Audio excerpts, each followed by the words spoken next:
Hello and welcome to the Plaid Sheep Oracle. I'm recording this on November 3rd, 2025. And I do mean for my readings to be timeless. I think whether we mean them to be or not, they are. That there are always messages regardless. But this is also directly tied to an aspect that's happening tomorrow, November 4th. Mars is going to oppose Uranus. That opposition will perfect tomorrow about 12:30 East Coast US time, 12:30 p.m. And that is it's a strong transit. Mars in Sagittarius and Uranus in Gemini. I thought there was going to be a collective reading that came out, but it wanted to be a pick a card, so here we are. 4 piles. There are 4 oracle cards. I'm going to pull tarot. I'm going to show you the bottoms of the deck first, and then I'll show you each choice. So the bottom of the choice deck is this Morning Dew Girl. Then we have Great Big Love, Abundance, Masks, very intriguing, and After the Rain.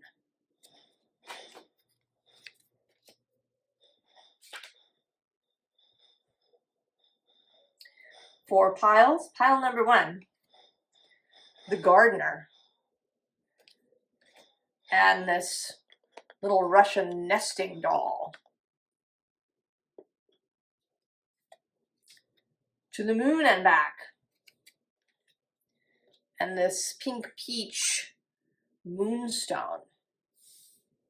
And I didn't pick this because of the card. It wanted to be connected to the card. Then we have All is Connected. And fascinatingly, what I wanted to go with this pile is Scissors. Scissors. Oh, we're going to see what that is. And then we have Day and Night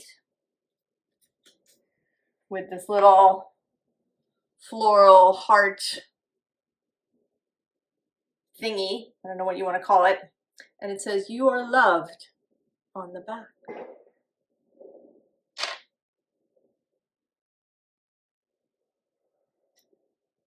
And there we are. Mars-Uranus opposition. Pile 1, the Gardener, and this Russian nesting doll who is covered in flowers. Now, sometimes when she comes up in a pick a card as the object, she wants to be opened and have all of her inner dolls visible. But that's not true now.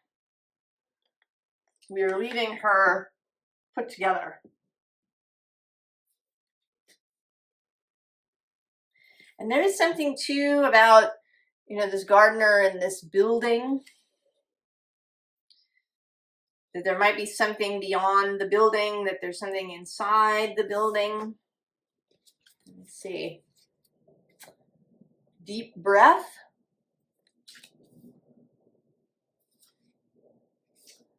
Distance.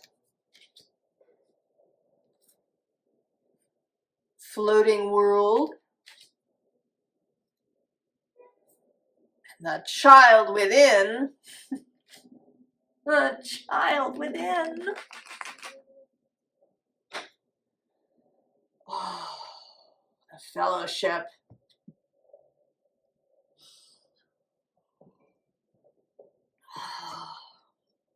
Well, these first 3 cards,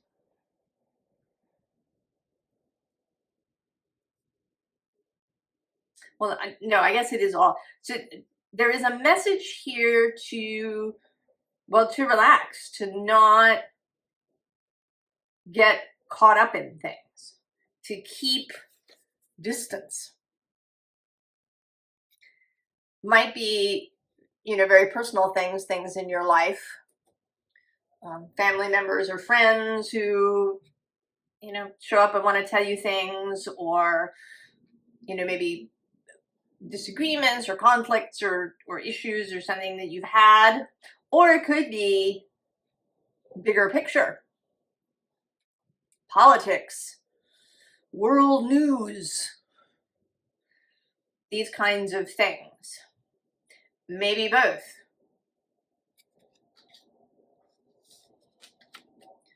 Right? This floating world.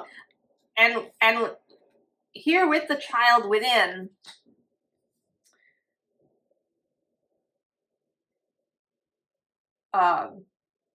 something that a woman who is pregnant does do her best, I think, to avoid is having lots of stress in her life.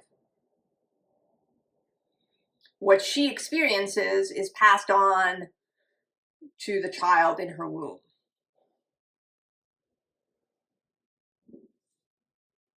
And that's how this seems. I suppose we could be talking about an actual child, but I think we're talking about whatever it is that you have been growing.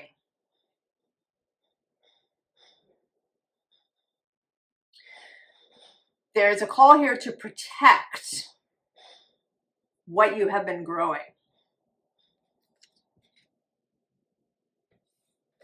I think this transit may be a real opening. It may deliver. We'll see what the tarot has to say, because I'm not really seeing the transit itself here.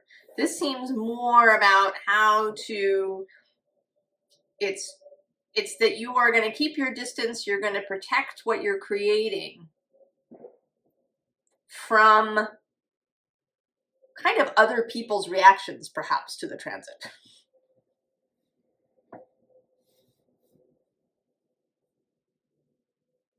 Because the transit does have the potential to be about conflict or something blowing up in some way. It, of course, does not have to be. Every transit has many potentials.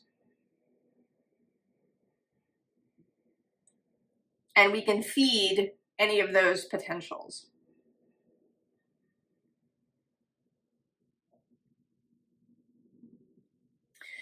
If you did have a garden, and you knew that a storm was coming,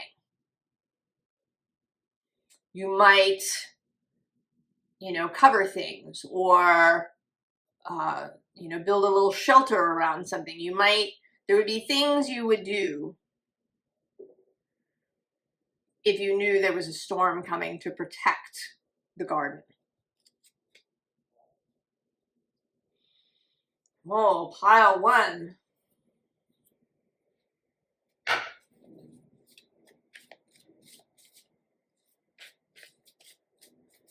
And here there's a lot of the internal. This seems to be an internal garden. It could, of course, be some project that you're planning, a novel or a business, or something else. But it seems like something inner.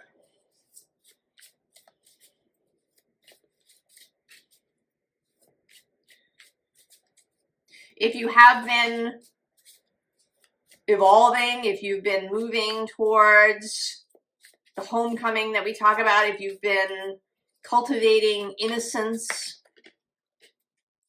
then these things want to be protected. This budding life, this budding self.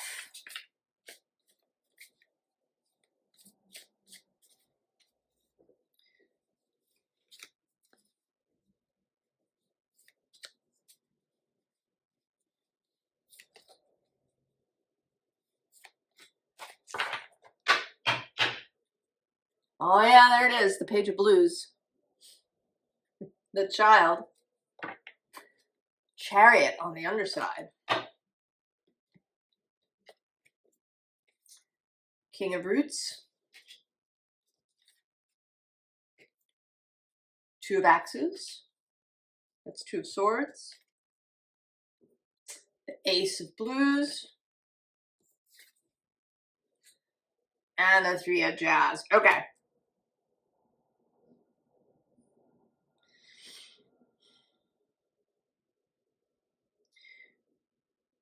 So it's twofold. There's this protective stance you want to take towards this new thing that you're growing. Below that is the Six of Axes, the Six of Swords. And then we actually have this Three of Axes and the moon. Oh, and there's the star. So there's this new, right, this new beautiful thing, this new beautiful self that is vulnerable at this point.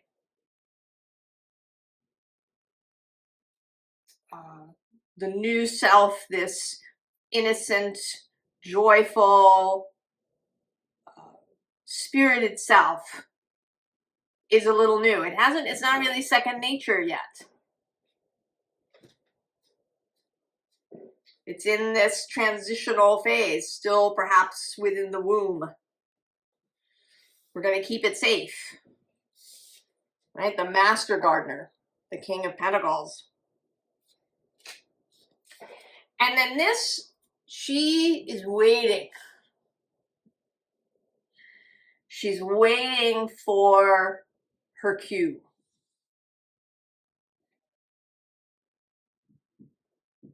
She's waiting, for the guitar chord. She's waiting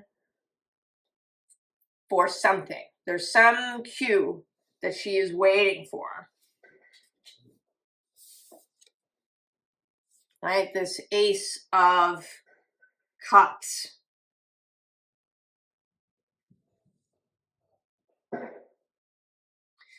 If she waits, right? She waits with this Ace of Cups in mind.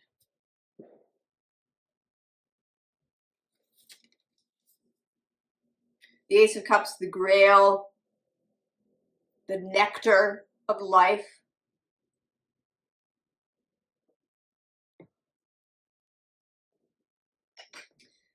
And then there's the signal to move.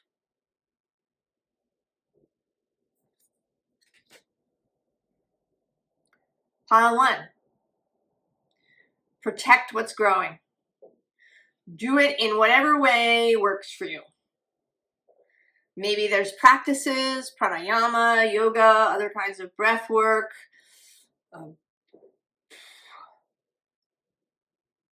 creative work, doing art, going for walks, whatever it is. Keep a distance. Maybe this is a whole week or a whole month when you don't look at the news, when you stay away from your various feeds, which I think are very interesting, right? It's a feed, but it doesn't really feed us, or it's not nutritional. It's, a feed of junk food. Hold, right? Hold this kind of energy. And be mindful, be at one with, be in connection with this child within, whatever it may be, the new self, some project you have, an actual child. Inner mother, innocence, gentleness, tenderness.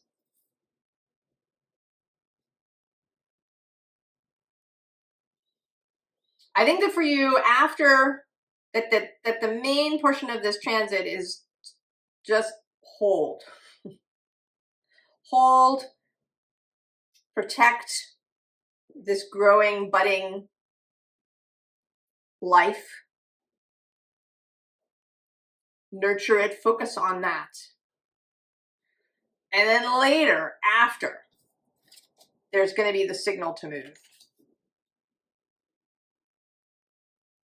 The trumpets will sound. Perhaps to announce the birth, perhaps to announce the christening, the presentation, the moving forward, or whatever it is. But for the moment, and maybe during this transit, the advice here is to look kind of within to whatever it is you're growing. Oh, pile one.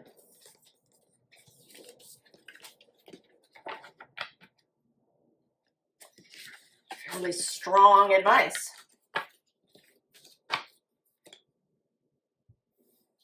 Pile two. To the moon and back. And this peach pink moonstone.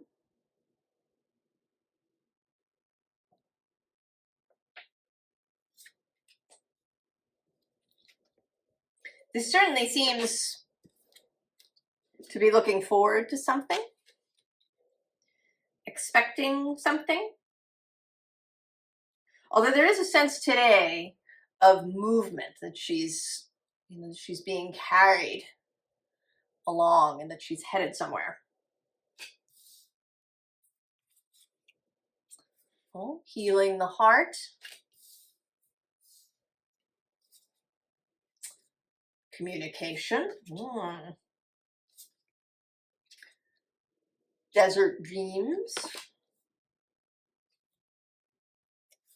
And morning dew. Clarity, a fresh start, a positive outlook. Oh. Well, this seems like a rapprochement of some kind, a healing of a relationship. Because this phrase "to the moon and back" is usually accompanied with, "I love you to the moon and back."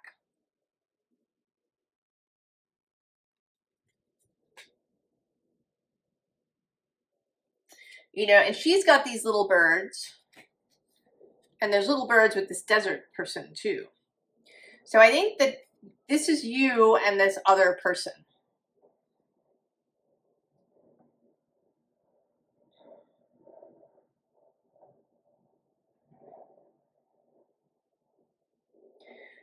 There is some healing communication that is going to come through between the two of you. It could be that this transit, because nothing, of course, is in a vacuum. This opposition of Mars to Uranus comes with a whole bunch of other oppositions to Uranus. Mercury makes 3 oppositions to Uranus as he moves through his retrograde. One of them he already had from Sagittarius to Gemini, and then he's going to have 2 from Scorpio to Taurus after Uranus has moved back in November and December. The Sun is going to oppose Uranus. Venus is going to oppose Uranus. So there's a whole series of these. It may be, one of you will decide to get in touch with the other. It may be that a piece of information will come to light that will bring this clarity, this fresh outlook.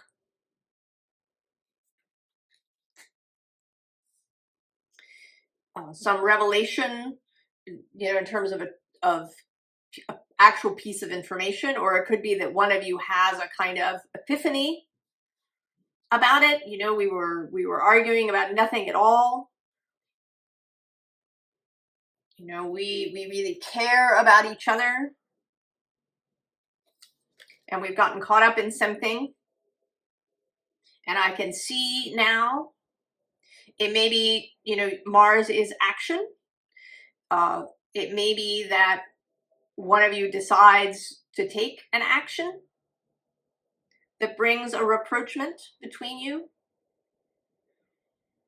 Someone picks up the phone or gets in their car and comes to see the other.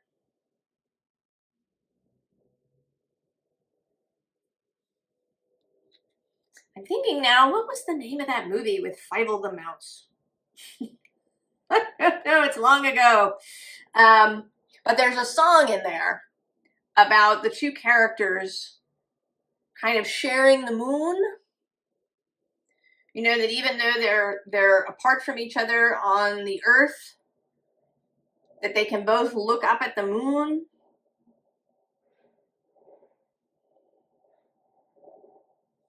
Or, you know, in the movie Moonstruck,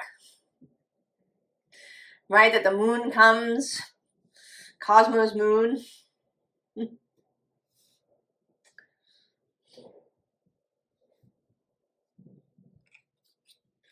So there may be something with all this moon energy, this night, this moon and back, this moonstone,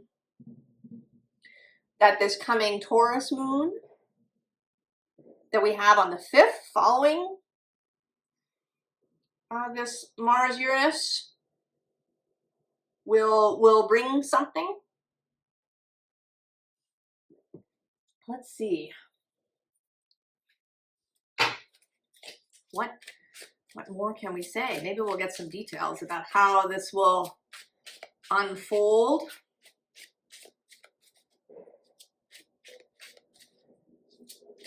With this crow here coming in out of the rain with this communication, there is a bit of a sense of urgency that somebody will transcend difficulties, go through the rain, travel a distance.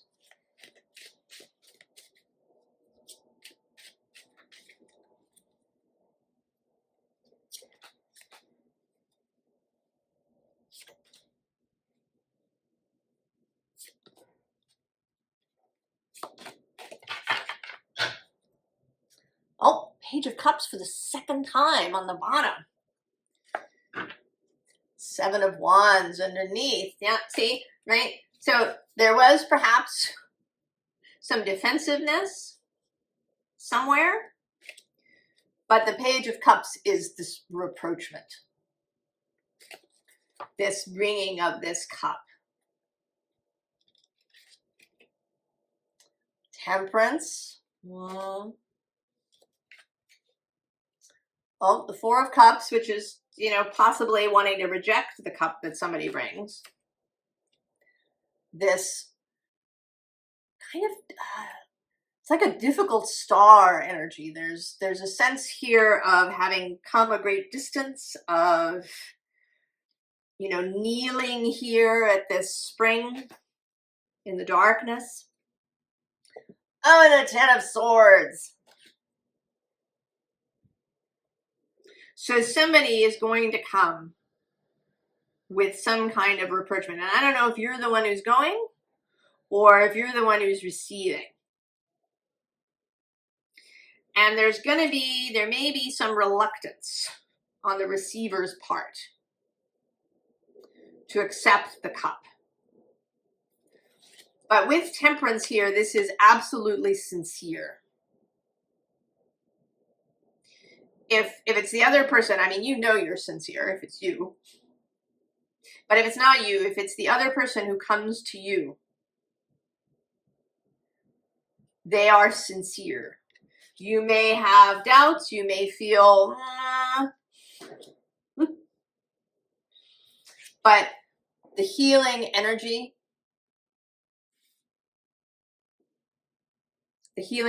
is there. And the ability to just let it end. To let whatever this misunderstanding, one of you did something and now is coming with a sincere apology to the other. There is something. And there's a real opportunity here to put it away. Because the communication is sincere. This cup the page is bringing is sincere. I mean, we have the 4 of Swords, which is a quiet, introspective energy, and then we actually also have the Queen of Cups. and this reciprocity, Six of Pentacles.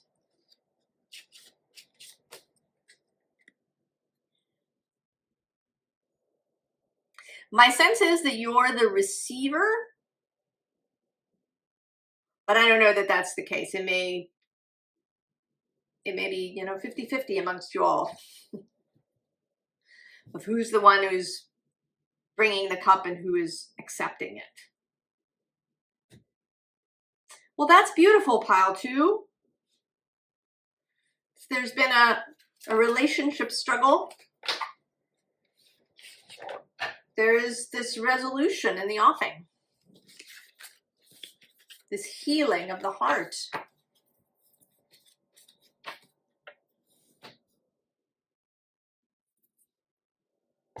Pile 3. All is connected. And then bizarrely, scissors. We're going to see what that's about.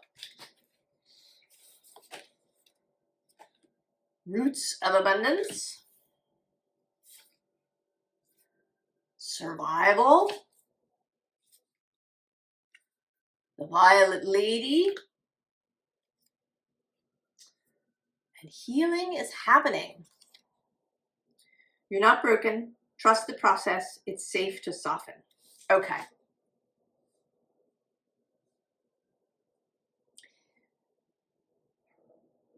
At some point,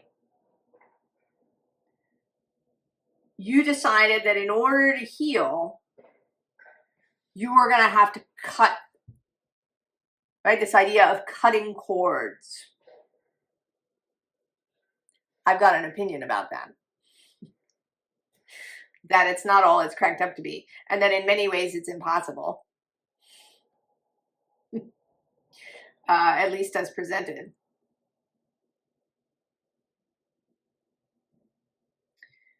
But there's a connection to someone or something. It might be your past, because we do have this roots of abundance.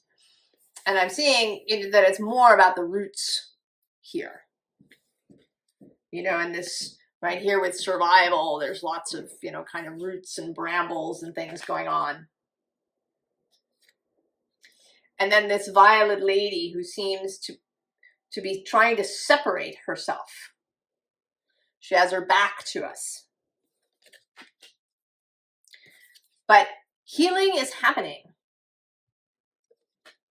The healing is not, in fact, dependent on cutting all of these cords.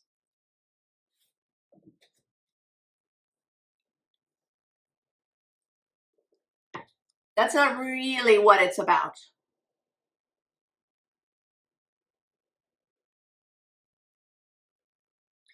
Healing is about, you know, it's not about the tree cutting itself off from things. It's about the tree knowing that it is strong.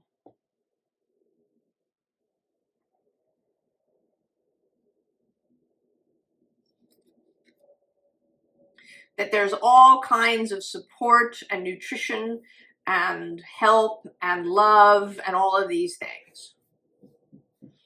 That whatever this is, the past, some particular person, if there's been a real focus on cutting things,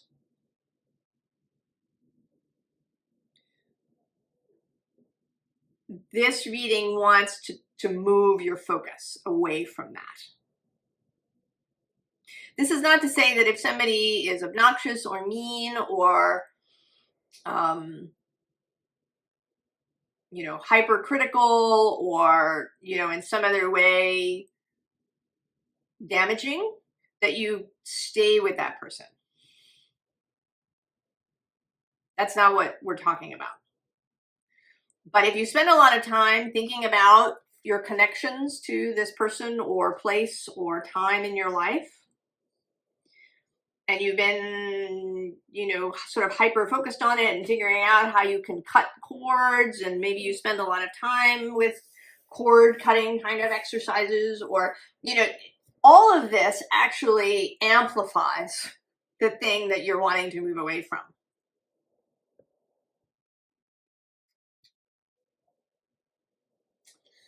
And interestingly, we're getting the Ancestral Path Tarot.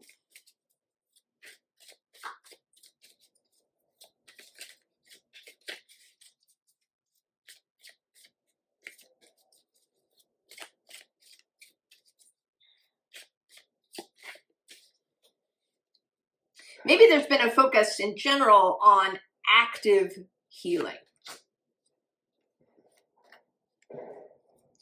And maybe this Mars-Uranus opposition will give you the mental clarity to see that the healing is happening. That if you've been using a lot of your energy and focus and time on this process, that this is not necessary. And seeing that clearly, like death on the bottom. And it's 8 of Staves underneath, waiting to show up. Who's under death? Oh yeah, see the Prince of Cups.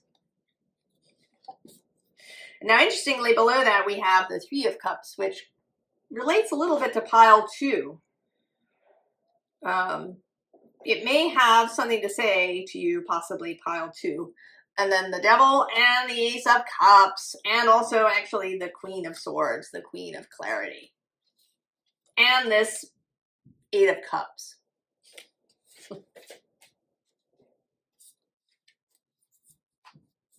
You know, and I'm kind of seeing the 8 of Cups is followed by this 10 of Sacred Circles. And I'm kind of seeing what you've been doing is walking around in a circle.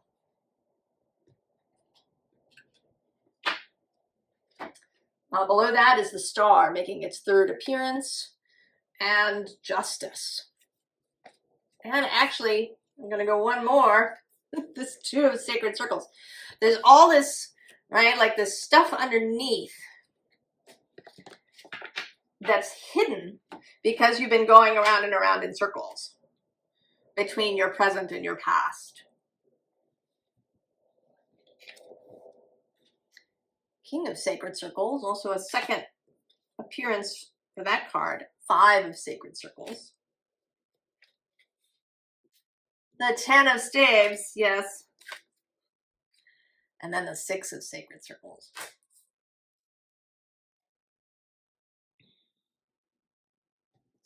So if you've been, you know, kind of revisiting,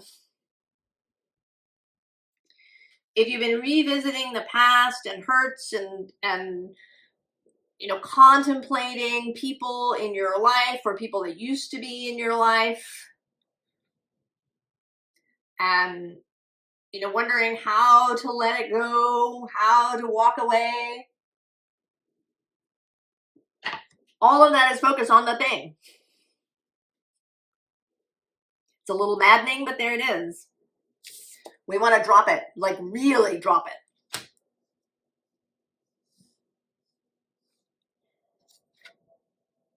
You know, I'm seeing here these footsteps away.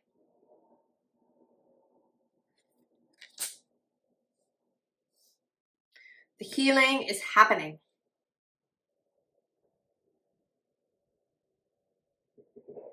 Turn your gaze toward what it is that you want to create.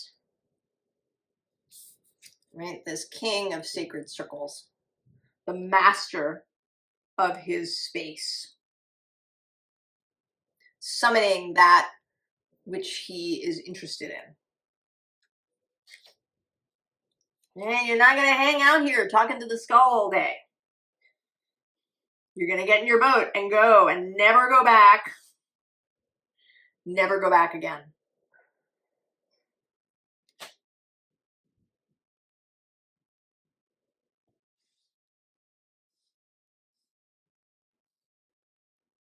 You know, it's like cemeteries.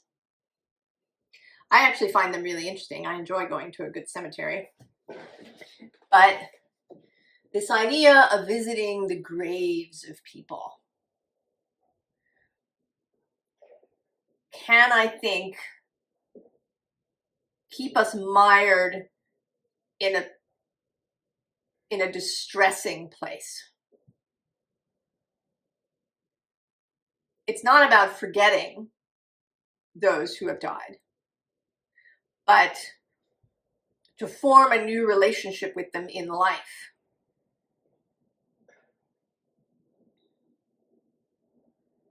When we think about them, to think about them how they were in life. You know, what we enjoyed about them. You know, keeping in touch that way. But by going to where they are buried, or where their ashes are placed, there's this focus on the death, on the loss.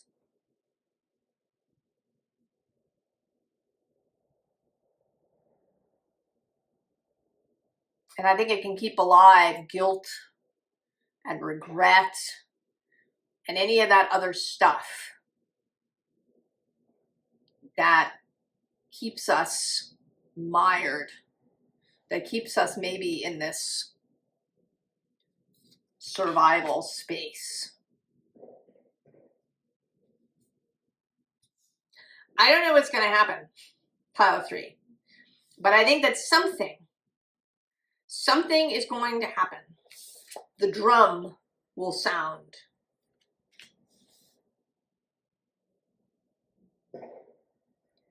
And you may become very clear on how you've been stuck and then how you move forward. That you will genuinely then not be tied to the past or chained to the past.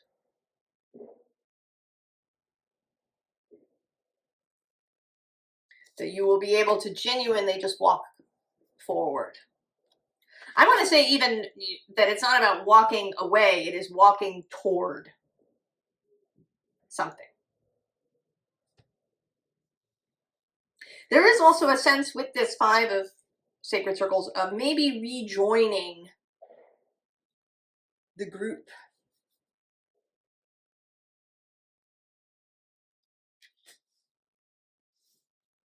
Rejoining a circle of people, or finding a new circle of people, or, you know, sort of coming back to life, coming back to a full life rather than kind of being in this survival mode, right?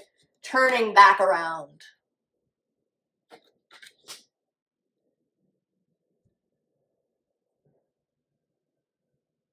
You know, being able to really move forward now. Mars moving forward like an arrow through Sagittarius.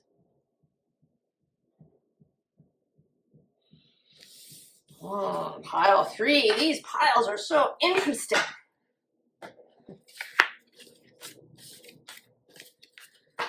All the different possibilities of a transit. Pile 4. Day and night. That's got possibilities. And this little thingy with a flower heart that says you are loved.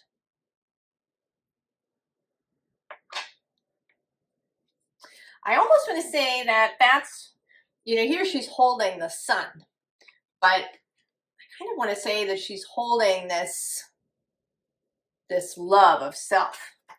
But we'll see what wants to come out. Oh, divine matrix. Maybe that's what she's holding. Growth. Oh, tea party. Rapture. Oh, sensuality, love, devotion, romance, ecstasy, pleasure. Oh.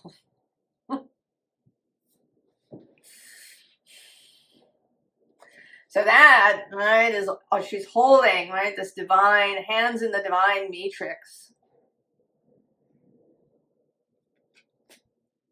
Pile 4 is always so interesting. And often veers sharply away from the rest of the piles.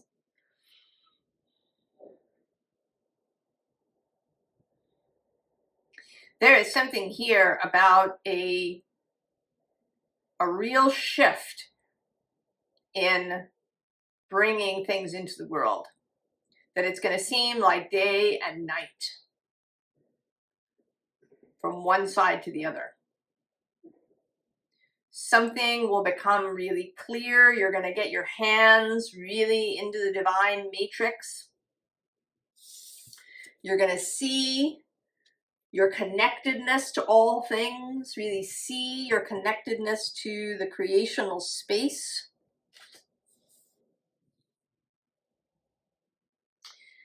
Also, your ability to use everything around you. You know, mushrooms, they eat decaying matter. There's mushrooms that eat radiation. There's mushrooms that eat plastic and turn it into more mushroom. They are the master chemists and alchemists of the world. And you are learning some of that skill. And that it has to do with this rapture, with ecstasy, with experiencing the divine matrix. And not just in meditation, I want to say. This is a sensual body experience. Experiencing the divine matrix, you know, in a bowl of ice cream. Or, you know, a bouquet of roses. Or, you know, grass or snow. Or, you know, even in architecture.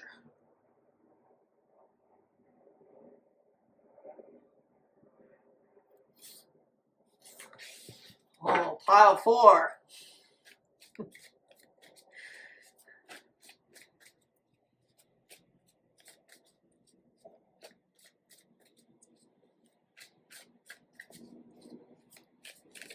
You may, I don't know, you may want to watch the Cancer reading, possibly, that just came out, whether you have a Cancer placement or not.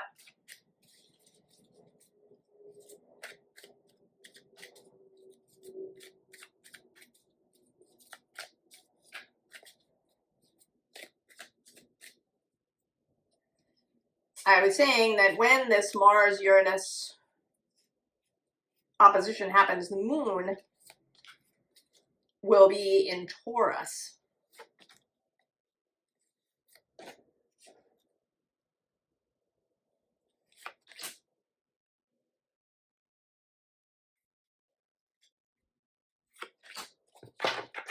Extra cards for you too. Oh, there's the Chariot. Ready and waiting to go. And the King of Water.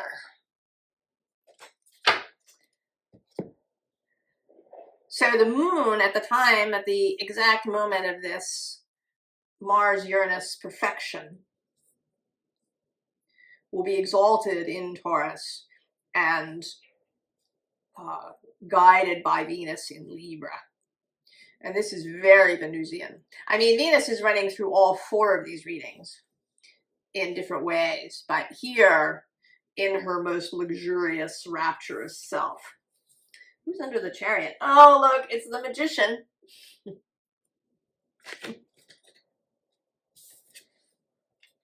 Messenger of fire, sure. Mars in Sagittarius.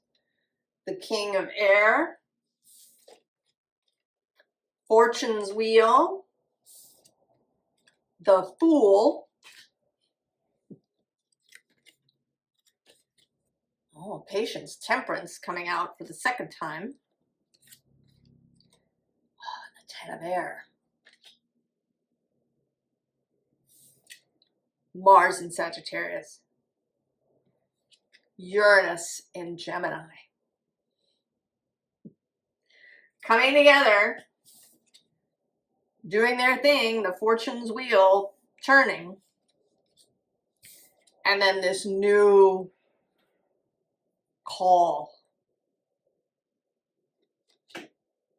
And right to this very embodied rapturous, ecstatic, but also, you know, internal. This is not ecstasy like an explosion.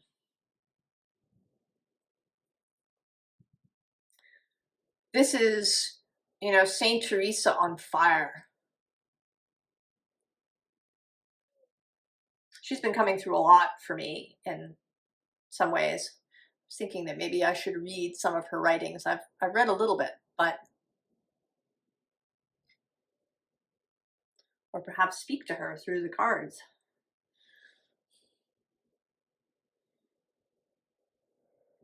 All right. And that takes us to this kind of other ecstatic space.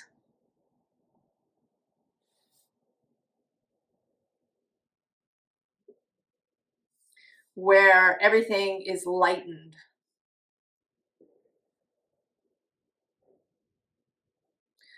This feels a little bit like the two sides, you know, the earthly embodied self and then the soul self.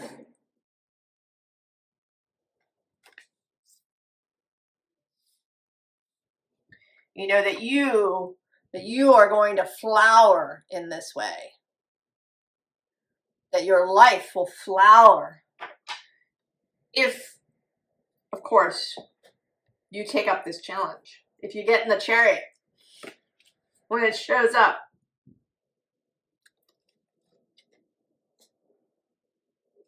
This magician, this master magician of the universe is sending the chariot for you. Are you going to get in?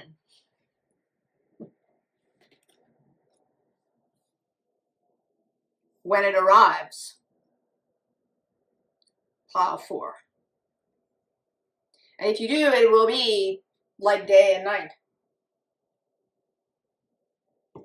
Getting your hands into this divine matrix. Right? This revelatory moment. I mean, this idea of a trumpet sounding, a drum sounding has come out several times. This fanfare, this signal.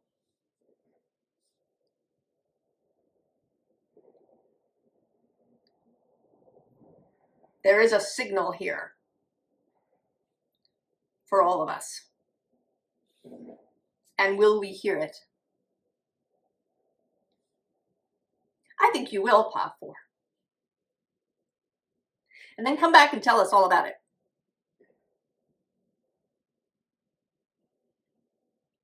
I don't think there's any more to say, pile 4. I think you're going to have a glorious experience. And that all kinds of new things will come into your life.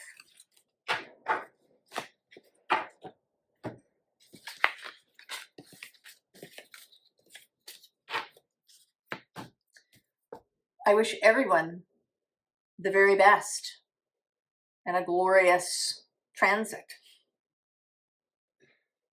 And I'll see you next time. So long.